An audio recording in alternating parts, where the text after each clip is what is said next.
নমস্কার ফ্রেন্ড, তো চলে এসেছি আরো একটা নতুন ভিডিও নিয়ে। তো যারা ভিডিওটি দেখছেন অবশ্যই পুরোটা দেখবেন। তো দাদা আমাদের কাছে IQ Z9S Pro আমাদের কাছ থেকে নিল, 8GB 256GB ভেরিয়েন্ট নিল। তো দাদা কেমন লাগলো, ফোনটা কেমন লেগেছে দাদা? ফোনটা খুব ভালো লেগেছে এবং দুর্গাপুজোর অফার চলছে। তো আপনার দুর্গাপুজোতে প্ল্যানিংটা কি আছে? তো দাদাকে এর সঙ্গে আমরা স্মার্ট ওয়াচ দিলাম, একটা ইউভি গ্লাস দিলাম আর একটা হেডফোন দিলাম ফ্রিতে। তো দাদা EMI করে ফোন নিয়েছে, কম টাকা ডাউন পেমেন্ট করে। তো আপনারাও আসুন ঋদ্ধি মোবাইলে। আর দাদার পুজোর প্ল্যানিং আমরা শুনে নেবো। দাদা দুর্গাপুজোতে নতুন ফোন, আপনার এরকম কালারিং ফোন, তো কেমন মানে দুর্গাপুজোর প্ল্যানিংটা কি?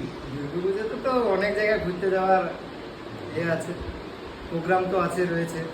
আর দাদা অডিয়েন্সদের কিছু অডিয়েন্স যে তোমরাও আসো, ঋদ্ধি মোবাইলে আসো। এরকম মোবাইল দেখেছো তো? নতুন মোবাইল নিয়েছি, কিরকম লাগছে ঠিক দেখেছো? আছে। তো নতুন আমাদের কাছে সব রকম মডেল অ্যাভেলেবেল রয়েছে। তো আপনারাও আসুন ঋদ্ধি মোবাইলে। তো আমাদের কাছে ডাউন পেমেন্টও খুব কম টাকায়, যারা ক্যাশে নিতে চান ক্যাশে, যারা ডাউন পেমেন্ট খুব কম টাকা করে নিতে চান তো আপনারা আমাদের কাছেই স্টক পেয়ে যাবেন সব মডেলের। Thank you so much.